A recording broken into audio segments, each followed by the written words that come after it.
created God? Maulana Wahiduddin Khan has provided this simple explanation. He says, "This question has been debated for a very long time. I have read a lot about it and thought considerably on the subject. The only answer to this question is that we human beings must accept our limitations. There is no other answer to this question. A human being cannot look directly at the sun. If we do so, we will lose our eyes. We humans have no knowledge about 95% of the stuff of the universe. We can only see and have knowledge of 5% of the contents of the universe. We cannot even see gravity. Newton had said that the Earth has gravitational pull, but to this day, the subject of gravity has not been completely settled, and debate is still going on about it. There are billions of such things which we cannot see or cannot know. Then how can we comprehend God? Those who ask this question are, in other words, proclaiming, my capacity is so vast that I can comprehend God. I can encompass God in my knowledge. But this is impossible for a person to achieve. So the answer to this question is given in the Quran in these words.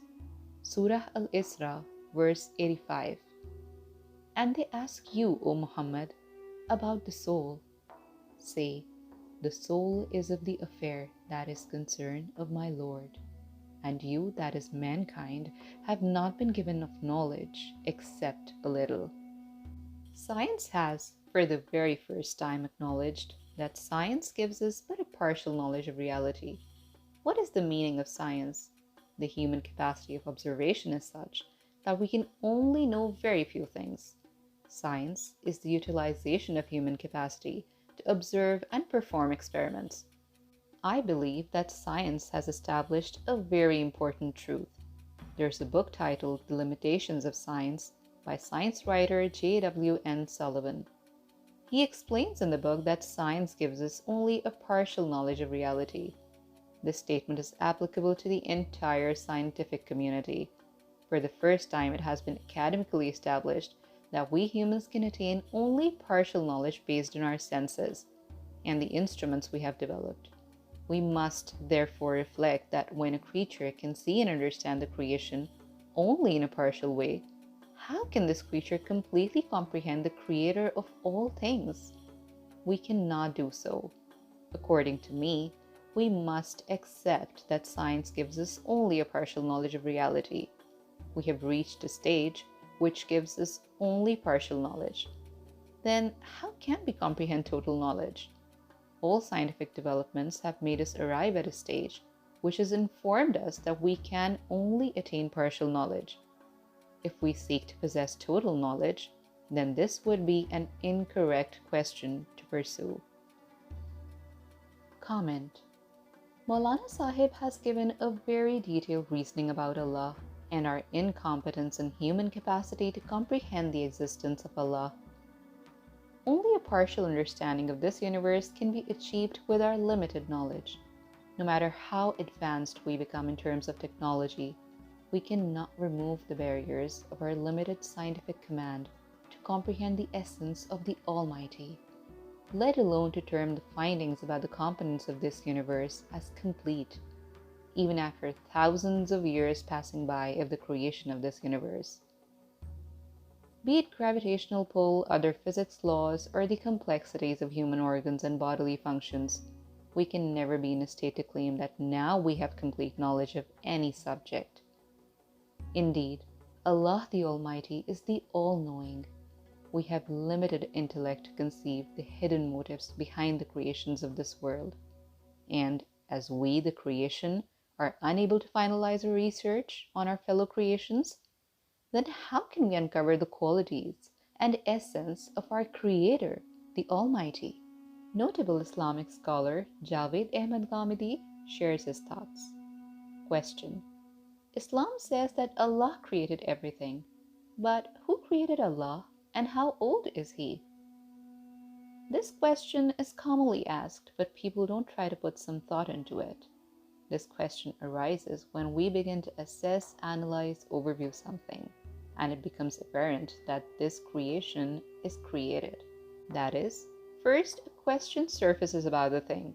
Is it made? or somehow got created. Understand this with an example. We look at a table. Its structure makes us think about this question, that its decorations, the wood that is shaped, its overall look, all of this cannot be achieved without someone's intellect. So we start thinking about who created this table, how it came into existence. After this, we begin our search for the creator. Then we find out that a carpenter makes these kinds of tables. A similar situation arises when we look at a piece of wood that has been cut from a tree. After looking at it, we don't have to assume that a carpenter made it, as the wood structure is enough to show that no human hand has touched it yet. It doesn't have any decoration, it hasn't been transformed. So the very first thing to see is that we ask about this universe or ourselves, that there must be a creator, because it's obvious. We can feel it. We assume that there must be a brain behind it. Its meaning, the deeper hidden mathematical aspect of it, its discipline tells us that this has been created. We are bound in terms of knowledge and intellect to check where its creator exists. So firstly, we look at the object, whether it's a creation or a living thing. And does it have attributes which are not defined by its essence? When something is defined by its existence, then we never question the creator of that object. Whenever we're certain that something is a creation, only then we search for its creator. This is why we search for who created this world, you, me, and this universe. And when we meet our creator and find out that he also is a creation, then we will begin the search of who created him. But if we find out that he is not a creation and some other realities surface, then this question will become irrelevant. So this is the reason, and that's why it's not said that everything has a creator. Rather, it's said that every creation has a creator. Every living thing has a creator. Every such thing that is unable to justify its existence, we will need to search for its creator or an explanation regarding its existence. So first we need to decide on the rationality of the object in question. Then we look for its creator. Also, the statement which states that everything has a creator, but Islam never stated such a fact. Islam says that every creation has a creator, every discipline has a moderator, every science has an expert. But Islam never says that everything has a creator. If something is not known by its essence, is not disciplined by its essence, doesn't give rise to a question with its existence that it should have a creator behind it, then we will never look for its creator. When we look at this world, we know that the people in this day and age searching for clues state that this universe will eventually become self-explanatory, ruling out the need to search for its creator. The day it justifies itself, we will not find its creator.